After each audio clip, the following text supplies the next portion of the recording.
Okay, hello everybody. Here we are, starting our workshop today. It's advanced studio lighting today. My name is Eric Torres, an instructor here at CAN-TV. Thank you for joining us. And today we're going to be going through an overview of studio lighting, but into a little bit of depth so that you can maybe plan your own show with something more than just the usual basic lighting setup. So there's going to be a lot of fun stuff to look at today. We will walk through it. The first thing I want to say, though, is as you can see, I'm wearing a mask. So today, the situation is going to be probably, for the foreseeable future, it's going to be like this, where we have certain requirements. So we're going to ask people to please wear masks when they come to CAN-TV, sign in when you get here, and also respect some of the limits of the room capacities. So the studio that we're in right now, the large studio, there are 2 crew members allowed in this space and a maximum of 4 people on the set as talent. So that would be 6 people total in this large space. In the control room, you're going to have a limit of only 2 people. The CAN-TV personnel will not be in the same room. We will be hovering outside in the hallway. Just for safety, we don't want too many people in one room. You also have a limit of 1 person in the green room and 1 person in the prop room. So, there are other things we're accommodating. If you have props to bring in, we're going to encourage you to bring them in through the alleyway. So you can bring your car next to the door there. We'll open the door for you. There's all those sorts of things will still make it possible for you to make a show. The show will be obviously a little more streamlined, less crew people. And we're trying to think of creative ways to expand upon that and have other possibilities. So that's a work in progress. But the studio is open. Reservations are being taken. So the time slot is the same. It's a 3-hour time slot. And you still have to do the show within those 3 hours. So anyway, those are the ground rules. So hopefully you will take advantage and still make shows and come to CAN-TV. And those of you that haven't become certified yet, talk to us in the training department. We'll be happy to talk to you. We have not set up classes as of yet. We are still working on a protocol for classes. We'll talk about that later. We can chat about that later. You can email us and all that if you have concerns.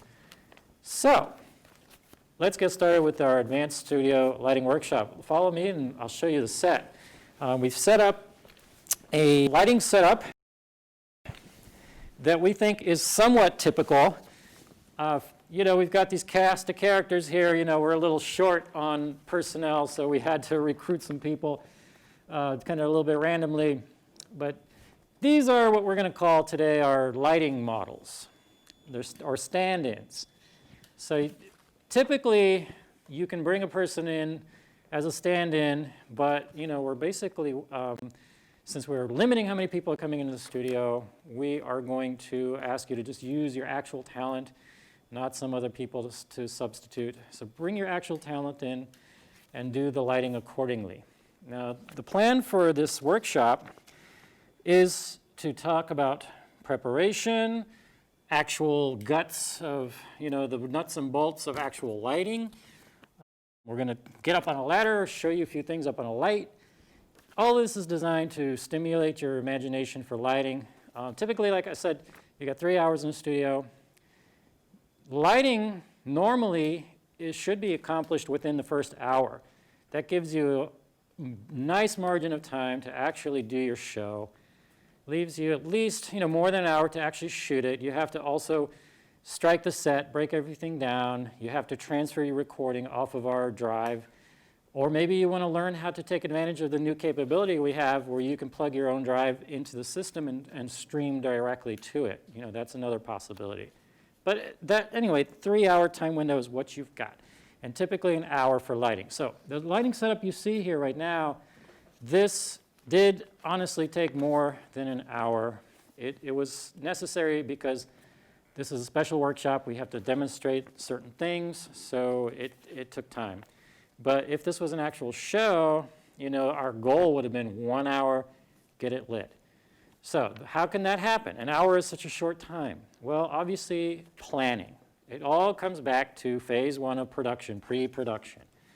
You've got to plan your production well, and that includes your lighting.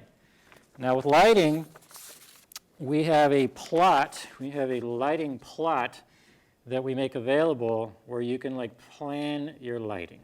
So your lighting situation is as follows here. You can see the number of instruments we have. It's a pretty good number. The long, skinny ones that are around the edges are your cyc lights or cyclorama lights. And so the beams, as you can see, are pointing towards the curtain.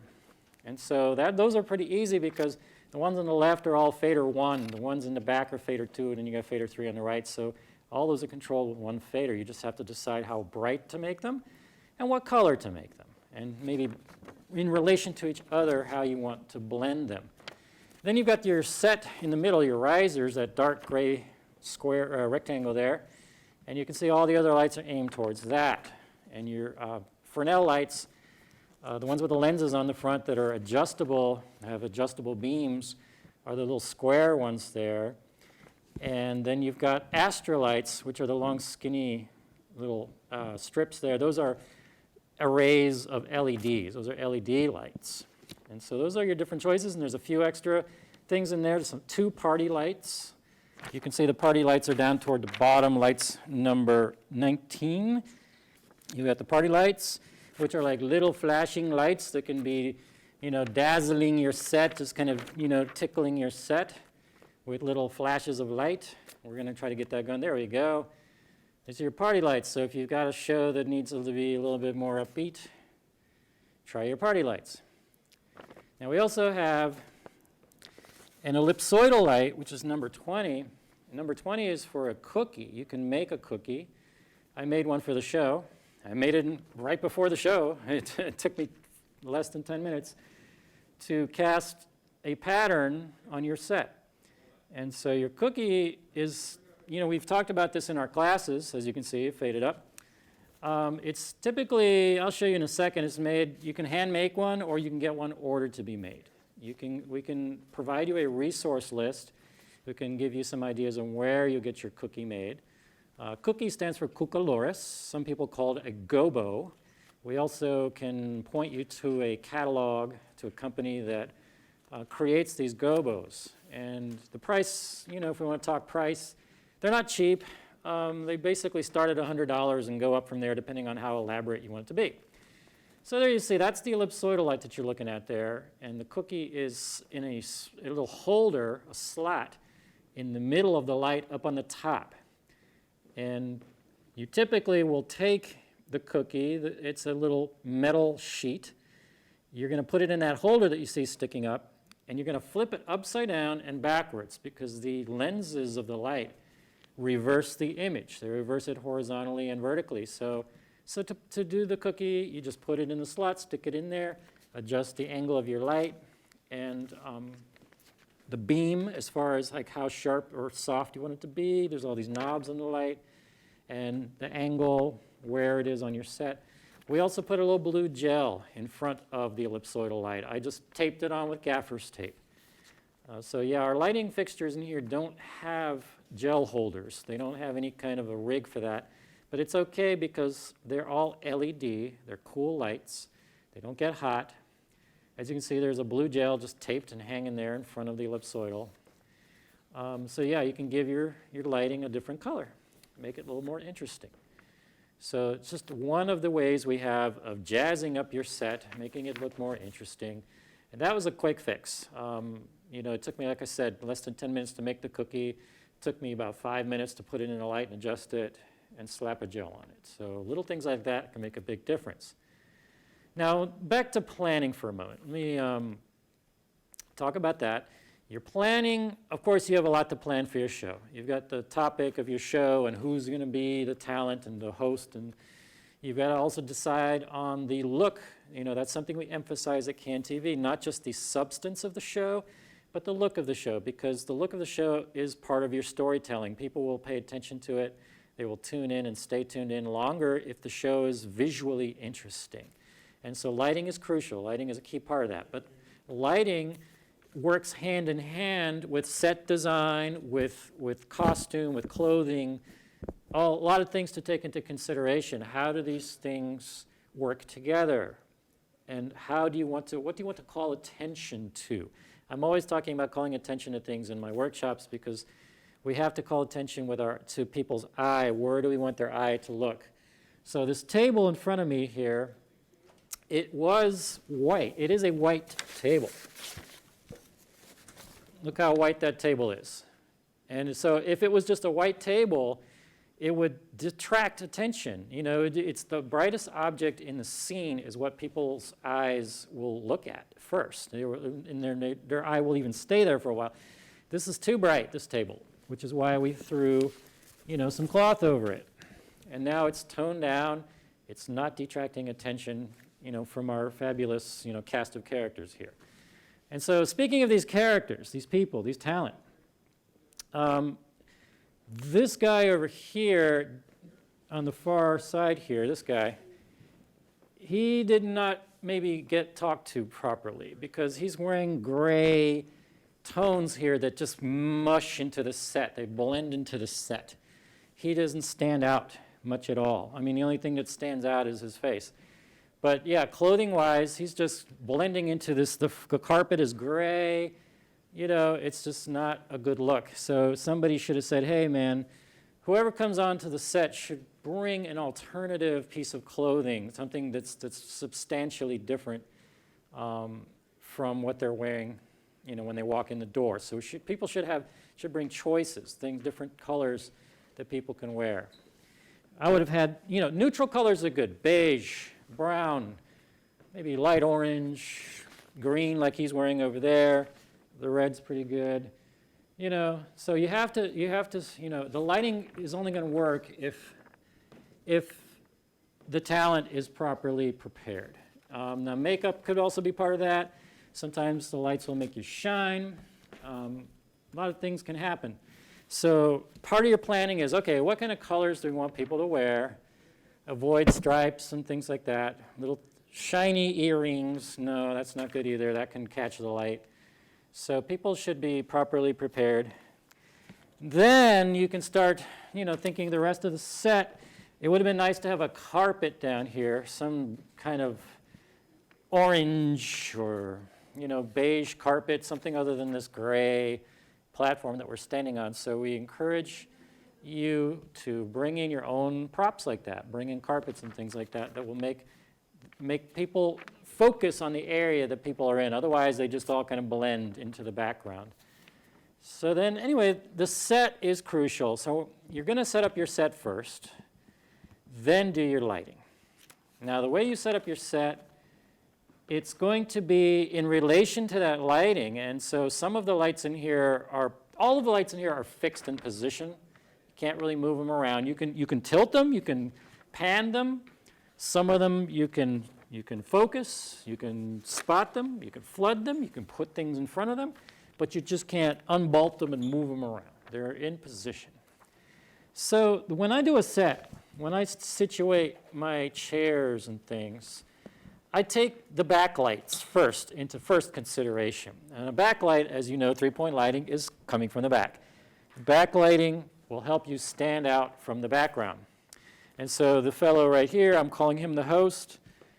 He's lined up with one of these lights up here. He's square with what we're calling a backlight. Okay, and so that will help him stand out from the background. And so then, not just the position of the backlight, but also what kind of backlight is it? Is it a Fresnel light?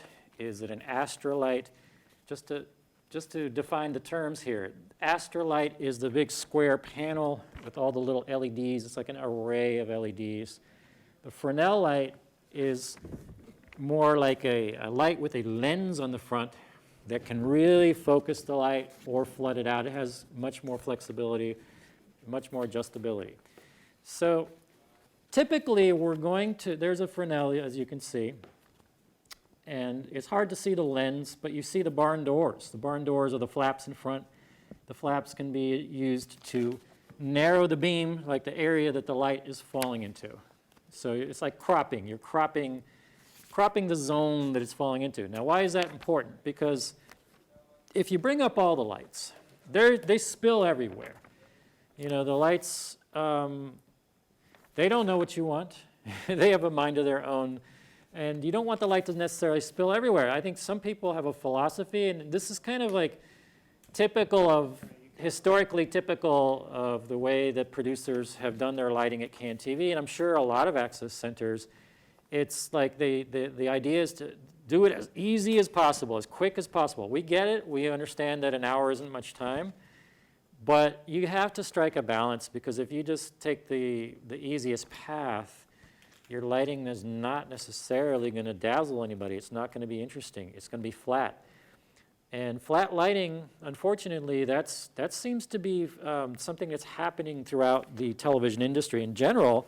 You see television stations that are like more and more automated, less and less personnel who are doing the art of lighting, because lighting really is an art. And so they just put up a lot of LEDs, flat panel stuff basically these days, and they just wash the set like it's as if you're in a cloud. It's just this soft, ambient lighting that doesn't have much shape to it. And so that's the trend these days, because it's cheaper. You don't have to hire a lighting technician. You don't have to have a lighting designer. You don't have to spend time adjusting those lights and making the look, unique. No, they just have them bolted in place. They just have these, soft diffusion in front of them, and it's just like you're in a cloud. And to me, I find it so boring. It's just the most boring lighting. I miss the old television classic days of three-point lighting, and that's why we still teach three-point lighting at CAN TV, and why we encourage you to do three-point lighting. Why not? We've got, yes, we have everything is LED in here, but that doesn't mean you have to act like, let's just throw up all the lights and get on with the show. There are some people, that's the only choice they have. They don't have a big crew. They may have one person helping them, and they don't have a lot of time or energy. Maybe somebody's a little older, and they might not want to get up on a ladder over and over again. That's understandable. We're not saying don't just bring up all the lights, don't do boring lighting. No, we understand. You got to focus on what works for you. But if you have the desire and you have the creativity, we encourage you to think deeper about lighting, to make an actual effort, do what you call three-point lighting, which is key, fill, and backlight, and then embellish that, because key, fill, backlight, that is a starting point. That is not the end all. And you don't even have to always use all three of those. Sometimes you use less. So let's talk about that. With this set, the idea was to make it kind of upbeat, bright, fairly even lighting. Let's just say this is a talk show, and we want to talk about current topics. We want to talk about, these guys are here to talk about, everything that's going on right now in the country. So it's stormy days, as we can see from the cookie back here. So, it's going to have, the topic is going to have a little edge to it. So therefore, we don't want the light to be too bright and too flat. We want to have a little edge to it. And so the idea is to make the ratio, that's how you control the mood of your show, is the lighting ratio between your main lighting, which is your key light, your key lights, and your fill lights. So the key light causes dark shadows on the other side of the face, on the body, causes dark shadows. And so how dark do you want those shadows to be? That is what I mean by a key to fill ratio. So that relationship. Now, if you want it to be roughly, like I say, a happy, upbeat, bright kind of show, then that key to fill ratio should be roughly 2 to 1. It could be even 3 to 1. In other words, the key light could be twice as bright or 3 times as bright as your fill light that's trying to fill in the shadows. So 2 to 1, 3 to 1 ratio is good for your average kind of talk show. Here we kind of did that. I would say we went for a 3 to 1. It's maybe a little bit more than 3 to 1, but 3.5 to 1 ratio. So that's something you have to also think about in advance when you're planning your show. What's the mood of the show? How edgy do you want it, or how peppy, how bright, how happy do you want it? These are cliches, these lighting scenarios, but they're true. They're true. When something's all bright and everything and colorful, and as you can see in the background here, we've got all these colorful lights that are highlighting these these little divider things back here, these screens. You know, that's what we're going for. We want people to feel comfortable. We want them to feel entertained. It's like eye candy, all these colors. And you might notice that the lights that are behind those screens, they're kind of oscillating. They are going from color to color. And I've never tried that before. This is a first for me. And I think I like it. It's giving a little more energy to these dead guys that are sitting here. Yeah, because they're not saying much. So yeah, I just decided, let me make some colorful lights in the background. Might as well make them oscillate a little bit, you know, things like that. There you go. You see one of the lights that's going through its changes, beaming at the screen. So that's a choice you have. There's little settings on the back of the light. There's little buttons on the back of the light. We can show you those. We can do a session with you, a practice session for those of you that are certified. Go through how to make those lights do that. We have 4 of those lights, so yeah, the possibilities are 4. You have 4 possible. No, I don't know. Do the math. Anyway, yeah, there's another one on the floor there, just taken off the stand, placed down on the floor, aiming straight up to give us a little shaft of light, just going up the divider there, going up the screen. So we got, you know, creative with it. We decided to try our hand at that. So, you know, some of this was thought of in advance, and some of it was inspired at the moment. You know, that's how it works. You can come up with a plan, but don't be rigid. If it doesn't go totally by your plan, I wouldn't get too upset. Nothing ever does. Nothing ever follows the plan perfectly. So be, you know, flexible. Be willing to make changes, and sometimes they're good changes. They're happy changes. You know, some of these things that we see right here on the set were just last-minute decisions. And so that's also part of your lighting plan is being a little bit flexible. And plus, you don't know, are these people going to come in wearing the colors that you want them to wear or something totally different? And so you might have to make some adjustments to your colors. And luckily, these LEDs, especially on the side curtains that are lighting up the white, side curtain back there, are at the touch of a button, you can change those colors. And so, yeah, control room crew, feel free to change those and show people that if you like. Have fun with that. So, the planning, you draft it out. You know, you can sketch it out. You can decide, okay, what are my key lights going to be? What are my fill lights going to be? What is my lighting design going to be? So there's Andrea. She's going to show us a little bit of some of those changes in the lighting board. She touched, first of all, she selected, do you want to explain it, Andrea, or should I explain it? Yeah, I can explain it. Hi, Go guys. for it. Andrea's going to explain it. All right, so yeah, here I am in the control room. So Let's cut to the control if I room. want to adjust the colored lights, the cyc lights, as they're called, they're all on faders 1, 2, 3, and 4. Just like on the lighting plot that Eric showed you. And then if I want to change the color of a light, so let's say I want to change number 2, those are the lights that are hitting straight to the back. And so if I select number 2 over here, then I can go over here at the bottom. It might be hard to see on your screen, but I've got a little color wheel here. So if I click on the color wheel, then this shows me a bunch of colors I can choose from. Again, it might be a little too hard for you to see. But I can also go and show and pick any color of the rainbow. So you see right now, just using my finger on the touchpad, I'm scrolling through every color of the rainbow here. And so you can do that on any of the cyc lights. So those are the ones against the wall. The other lights, all the other ones, those, if you want to change the color, then you have to use gels. That's it. Okay. Great. All right, back in the studio here, I want to continue acclimating you to how to approach a lighting setup. So let's say you did your plan, and you've got your game plan. You've got enough people to do it. I would say you need at least 2 people to really effectively do lighting. Today we did all this with 2 people. One person doing the grunt work, climbing up ladders, adjusting lights, putting gels on lights, etc. The other person on the lighting board, as Andrea is. And so what you would want to do is open up your mics. There's 2 overhead mics hanging up here. So on your audio board, you would want to fade those up so that you could be heard in the control room. And then you can ask for certain lights to be brought up. And so you're going to want to have your lighting plot with you. We do have one here at CanTV, laminated. You can just refer to it and ask for certain lights to be brought up. Now my strategy is, well, first of all, you don't want to bring cameras out yet because they're going to get in the way. So you want to separate your cameras, spread them out a little bit, but keep them back by the wall so you can get your ladder in and out in those areas that you need them to be.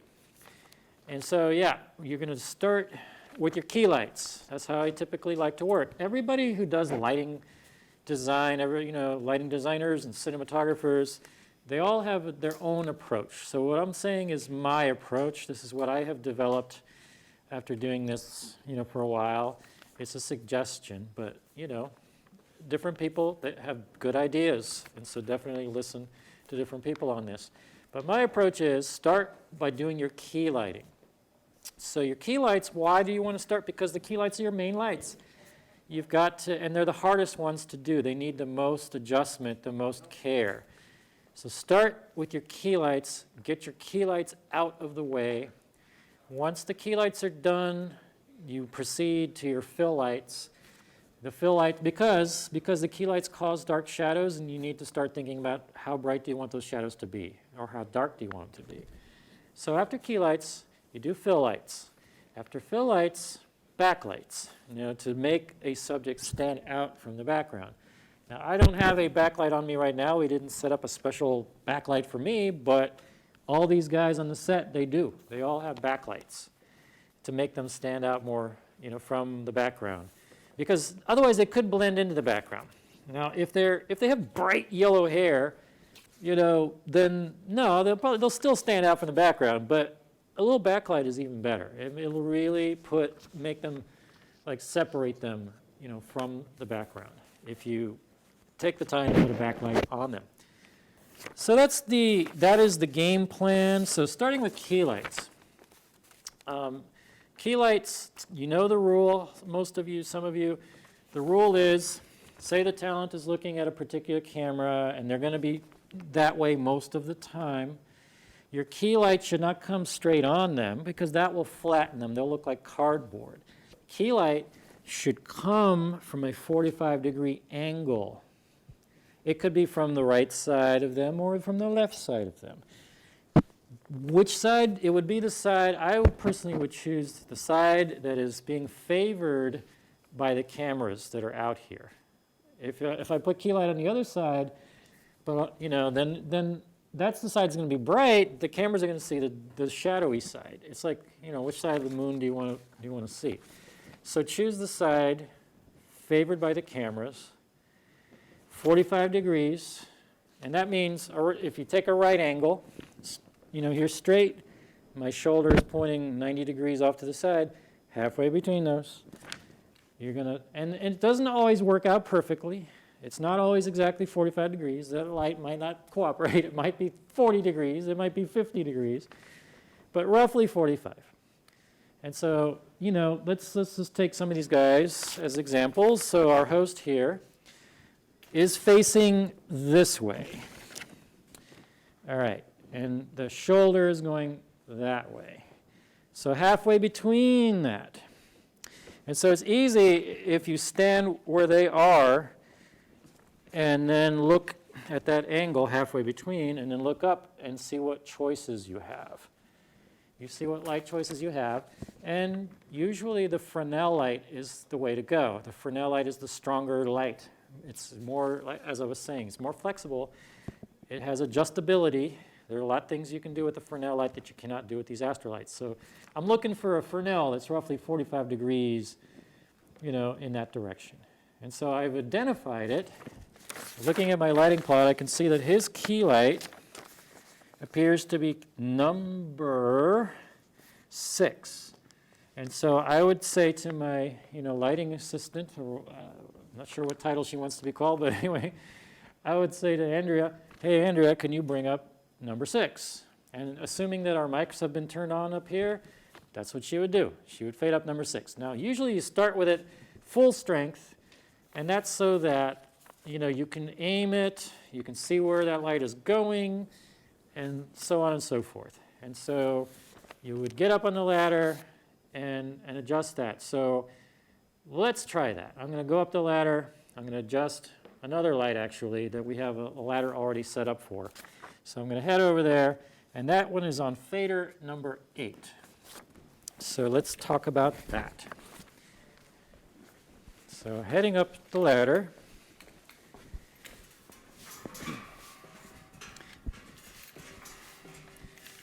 And we want to make sure this ladder is anchored on the floor. Some people don't bother, and it starts moving on them. So as you can probably see, the ladder is aiming towards the set. This is also a good thing to do, good practice.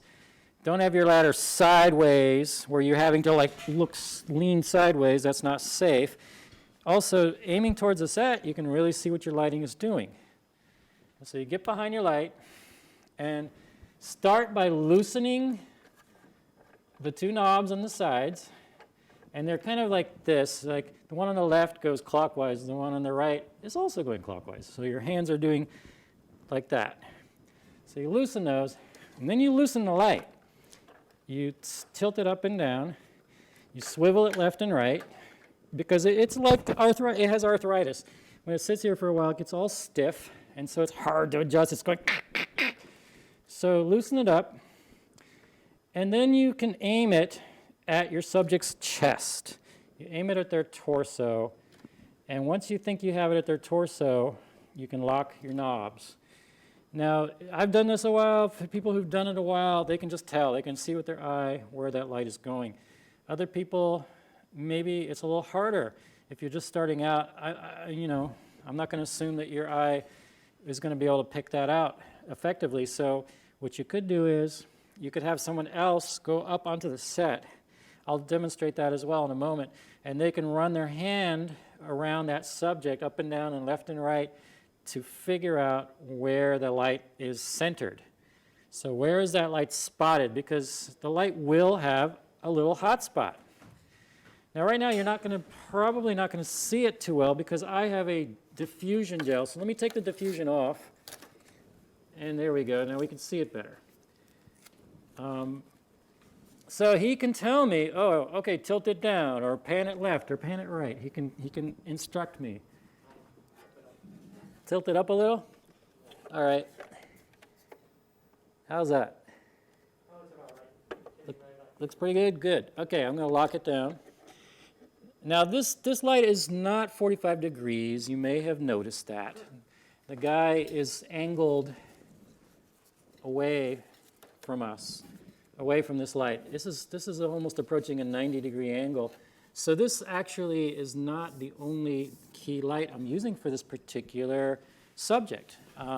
We have another key light that is more, along the 45-degree angle, because I just wanted to cover my bases. I wanted to make sure that he was well lit, because the other light is also not perfectly 45 either. And so there's sometimes when you have to cheat a little bit. You've got to fudge. And so this is a case where I'm using 2 key lights for one subject to make sure I've got him covered well, more or less from one side of his body. So there are little things where you have to fudge it a little. Now I also put diffusion on this light. I'm going to talk about that in a moment, to soften it because it was looking kind of harsh to me. So I'm going to come down and show you guys some of those choices for diffusion. Oh, before I come down, since I'm here, let me take advantage of being here. That's another thing that you learn little by little. It takes time, but you learn to take advantage of your positioning, because let's say I did the one thing to this light and then decided to go move this ladder somewhere else and work on another light, but then realized, oh, there's other things that I had to do to this light.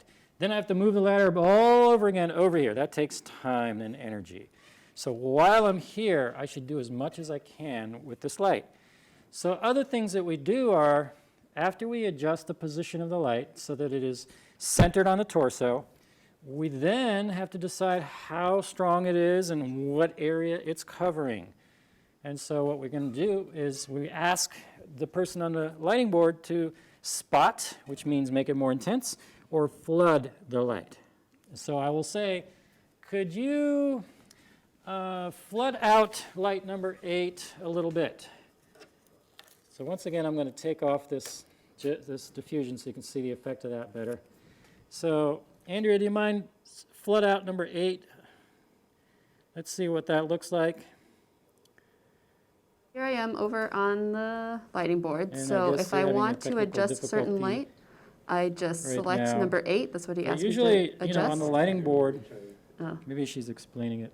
She's Okay, yeah. explaining it? Okay. All right. So yeah, I'm over here at light number 8, so I just selected it. It's highlighted now.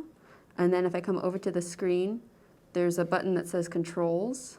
I hit that button that says Controls. There's a button that says Param for parameters. I select that. And then there's this little button here that has a number on it. It might be a little too fuzzy for you guys to see.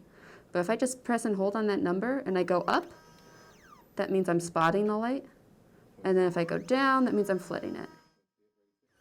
So here I am again. Here's me spotting it. This is it all the way spotted. So she is able to make it softer or more intense. Usually we have found that the Fresnel lights look pretty good as key lights when the number is roughly around somewhere between 150 and 165. There's a scale on the lighting board that's like goes up to, I think it's 255 or something like that. So roughly around 160 is a good sweet spot. And so, yeah, I will often just say, hey, okay, let's take it to the sweet spot, and she knows what I'm talking about. And it looks pretty close. And then we can go from there, just make it either more intense and spotted or more flooded. Okay, so before we were trying some experiments, and I put some diffusion on here, so I'll put that back on. But also, we have to decide where the light is falling on the set. What area is it hitting on the set? Sometimes you don't want it to go broad. Oftentimes you don't want it to go broad.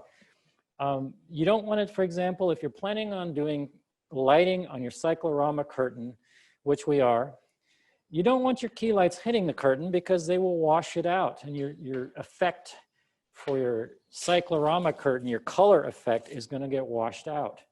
And so you want to try to limit where your key lights are falling, and that's one of the purposes of these barn doors, is to do that, and they rotate also, so you can match the angle that you need it to fall upon. You know, sometimes you want that to be parallel with the curtain, for example.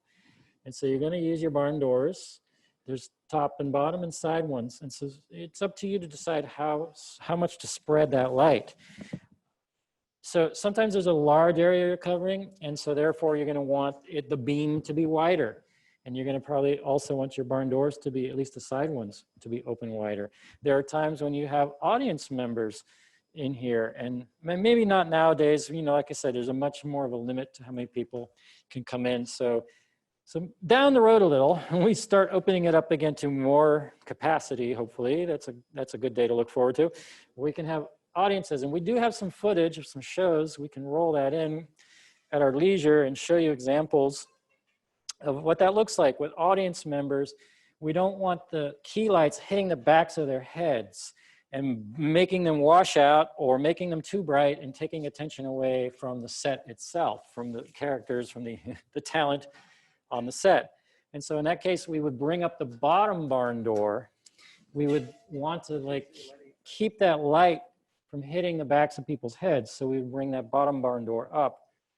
And it takes experimentation, but another thing you can do, that's one of the reasons we put some diffusion up here, is sometimes you just want to mask off half of the beam. You want the light, majority of the light, hitting your talent on your set, but then there's another area in the foreground that you might not want such a strong beam hitting. In that case, you can use things like diffusion. It'll soften that light, or you can use neutral density filters. Neutral density filter is like a dark gel, a dark plastic sheet that reduces the intensity of the light.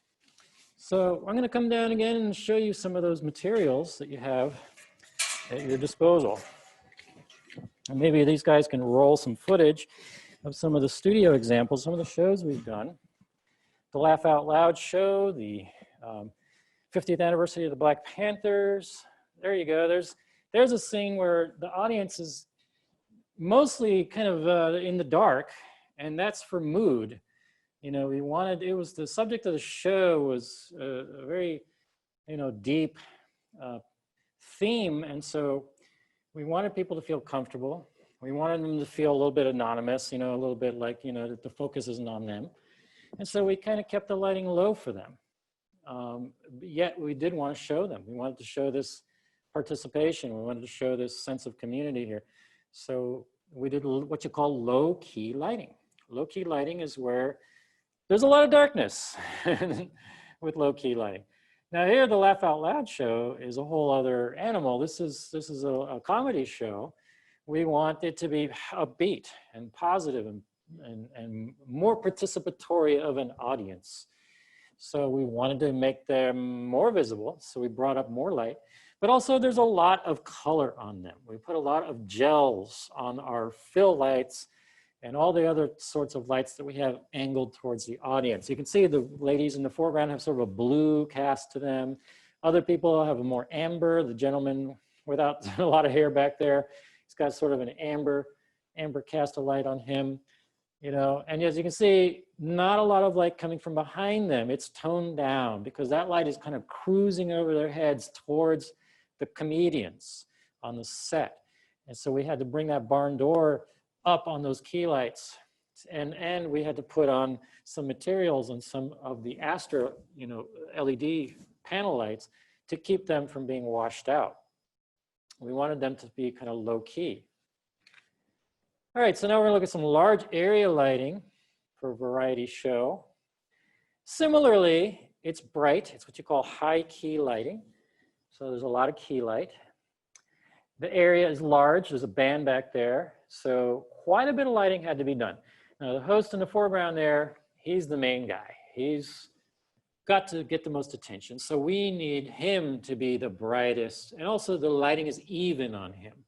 It takes work to get your key lights to be nice and even, and you have to anticipate the area that he is going to be performing in.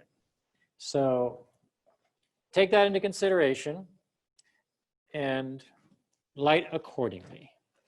Now he's also got some nice backlight on him. He has an amber gel, a little bit of a glow, a little golden edging on him, making him stand out from the bluish background. The bluish background is on purpose, you know, it's like that's another way to draw attention to people, to create a contrast, not just with the key to fill ratio and things like that, but also with color.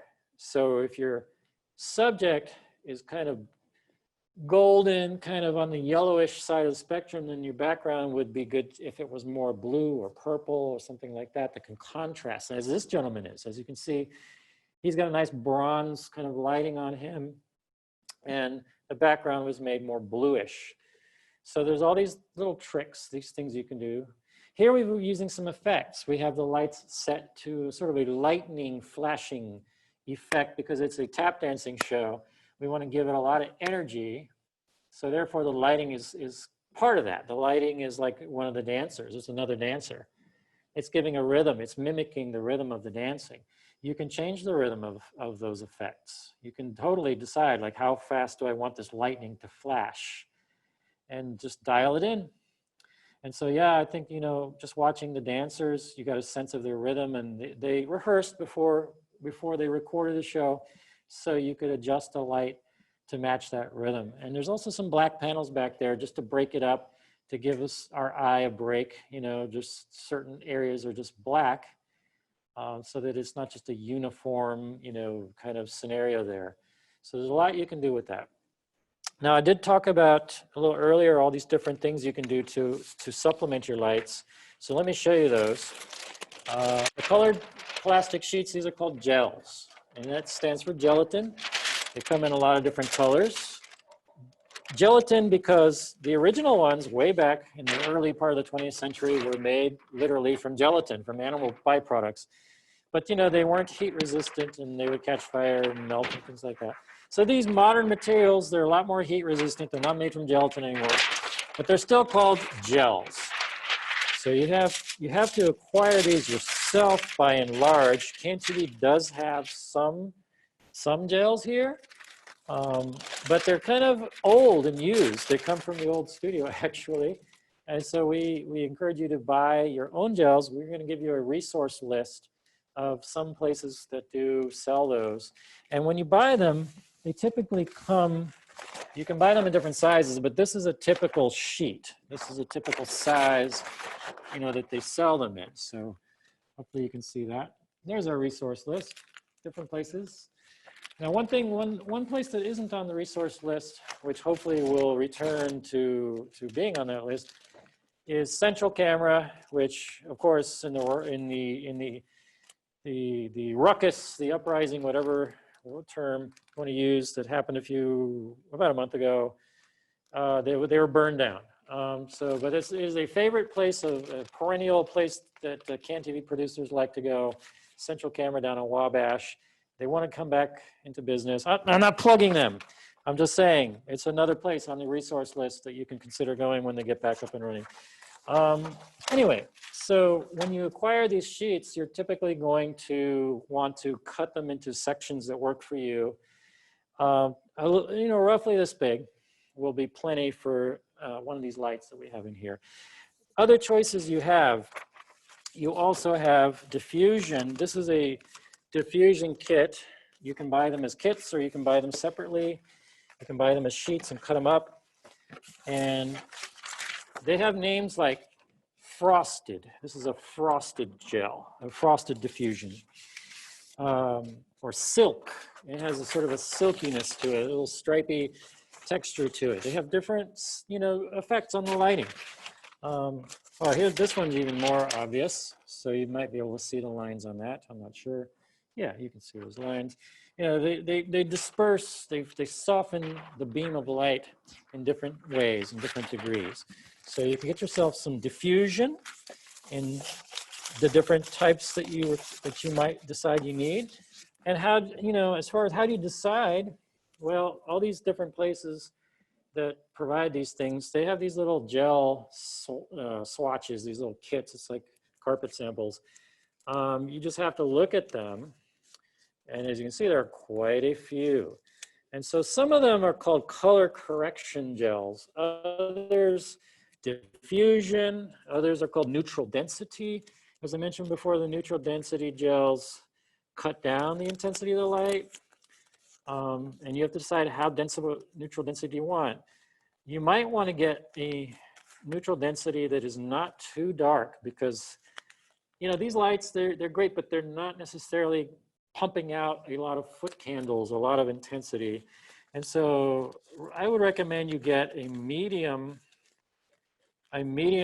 toned neutral density gel. And if necessary, you can double it up. And some of the neutral density gels also have a color to them. And so that's another thing that's a possibility. If you want to double up functions, instead of two separate gels, you could get a gel that does both things. So neutral density, which cuts down intensity, and a certain color. That's another way to go. There's also little scrims. Scrims have little holes cut in them. There are reflectors.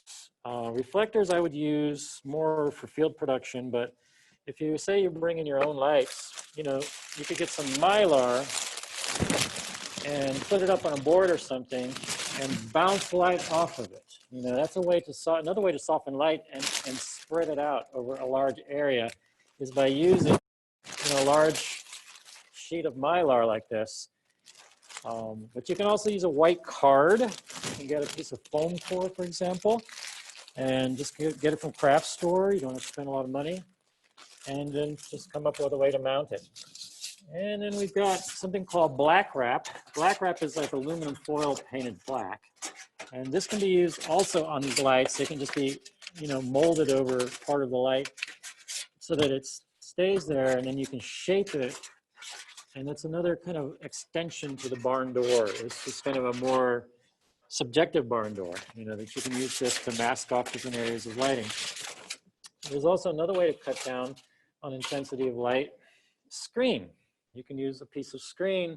This is just metal screen. This was good when the lights used to be hot tungsten. Now it doesn't matter so much, so you can use any kind of screen. But yeah, a piece of screen is another way to reduce the harshness of light. So you may have subjects who maybe they don't like the way they look on camera. Maybe they want the light to be softer to, you know, reduce some features they have. You can use all these little tricks to do that. And then one more typical thing in my lighting kit here, I would bring a flashlight with you to CanTV because it gets dark in here and you have to identify lights, as I was saying before, to tell your lighting assistant what light to bring up. And the lights all have numbers on them. And so you're gonna need a flashlight to see the number and call it out. Now there are two sets of numbers on there. There's a 3-digit big number and there's another sticker with just 2 digits. The 2-digit is what you want. You want to go with the 2-digit smaller number. Okay, so now that I've got my lighting plan and I've got my materials, I've got my plot, I've done my key light, I would then want to do my fill lights. And the fill light is fairly straightforward. It's just the opposite side from the key light. It's 45 degrees on the other side. Sometimes your fill lights and even your key lights can do double duty. So let me see if I can find an example here. I think this is an example. So this backlight, the backlight that's hitting our host here, it's covering that, but it also continues in space and it diminishes. It's the inverse of the distance. So it falls off quickly. And so it can serve as a fill light for other people. And so then you don't have to take special, you don't always have to take extra, efforts to fill in your shadows. Your key lights can do that. Your key lights can continue on, or sometimes your fill lights, or sometimes your backlights can do double duty. They might serve as a backlight for somebody and then also continue on and help fill in somebody else. So that's another way to save time, is think of ways that your lighting can do double duty, can serve 2 functions. Now, it's not always that simple. You might have a backlight on somebody that ends up being too bright as a fill light. In that case, you can do, if you want to, you can just try some more tricks. You can go up to the light, you can take some of that diffusion material I was showing there, or neutral density gel, cut a strip of it, and mask off half of that beam so that the part that's continuing to another part of the set is toned down, it's tamed. So you can still get away with it. You can use the one light for the 2 things. If you can start thinking a little more 3-dimensionally, start thinking of using some of these materials to get more control over that beam. It's not just one single light doing one single thing. It's a beam that can be shaped. It can be trimmed. It can be softened. Lots of things can happen to that beam. You can make half of the beam a different color than the other half of the beam. But it does help to think this through. And if you're going to do a show at CanTV, definitely helps to do a practice session before your actual show, so you can do a run through with some of these concepts and see how they're actually playing out, how do they actually work, and how long does it take to set that up. So there's a lot to it. It takes time. There are also more features than we have time today to talk about on the lighting board. The lighting board can store settings, for example. It can store, we have stored this look of this set as a playback. So we can fade up one fader and it brings up all these lights. And then we have another part of the set that's stored in another playback. And so we can go and cross fade those. And we can go to that other look, and that other look may also have involved a lot of lights. Maybe it did, maybe it didn't. But it's easier to set those up and store them as playbacks and then make use of them than it would be to start trying to make all these complex adjustments to all the different faders on your lighting board just because your talent walks to another part of the set and that part of the set needs to be a little bit different. So anyway, hopefully this all helped, get you started and demystified some of lighting for you. We want to open it up to questions, I think. I think I've mostly covered what I needed to cover today. So if people have questions, we will definitely try to cover those. We'll try to attend to those. So thanks for watching. We're going to make this available as a recording to watch again. And the cookie, I didn't really say too much about the cookie. I wanted to just quickly explain that. The cookie that you're seeing behind me was cut out of a pie pan. So step one is buy a pie and eat the pie. All right, and then step two, you're going to be using a guide. We have this guide here that has the exact dimensions of the cookie holder that's in the ellipsoidal light. And you can see those there. You can use this as a template. So the holder is on your left there, and the cookie itself is over here. And so you have to do a design that fits in this circle. And this square is just simply cut out of this pie pan. As you can see, I've got a square hole here. And this was made really quickly right before the show today. I literally made it in under 10 minutes. So, you know, this isn't really a workshop on cookie making. I'm just summarizing, but basically, you know, traced these dimensions through little cut holes onto this pie pan. And then on the pie pan, I just drew my little lightning bolt design back there and used a sharp knife, an X-Acto type knife, to cut out that pattern. And then it's just a matter of taking that cookie, making it backwards and upside down, putting it in the cookie holder, putting it in the ellipsoidal light, and then it casts that pattern. And then you put it upside down backwards because the lenses they'll flip the image horizontally and vertically. They reverse it. So you have to reverse your cookie so that it puts it up there right. And then, you know, we also threw a gel on it, a little blue gel, just to give it a little, you know, mood, a moody, rainy day kind of mood. And there you go. We've got a nice design, and you just aim it and, you know, put your light where you need it to be. And you've got a design. Now, these kind of things can also be done as graphics. You can bring it up as a graphic.